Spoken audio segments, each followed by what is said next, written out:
In this video, we are exploring 10 methods of bound hands ukemi, which is basically any ukemi or taijutsu movement you are practicing while your hands are constricted. It's important to note that, like all outside training, every breakfall that we're doing involves zero slapping of the ground and instead relies on the momentum passing through your body and along the ground to disperse any residual force. For example, in this forward breakfall, the force dispersion happens through the movement of the legs.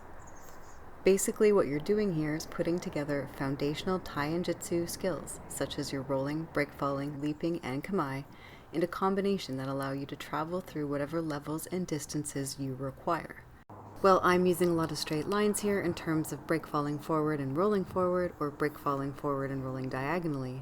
It's important to remember that your exit lines can be to any direction.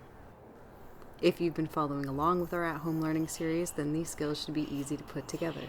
And if not, then you'll surprise yourself with how easily you develop the knack. I've included the basic rolls I'm using in this video in their own section here, just to make the difference between them easier to see. While there's a lot of overlap in the skills used for a forward roll, a forward diagonal roll, and a sideways roll, there are also minute differences that you'll need to be aware of for some of these taijutsu opportunities. During this practice, focus on remaining balanced and moving in ways that work for your particular anatomy, while still seeking to cover various angles, distances, and exits of opportunity, including opportunities to attack.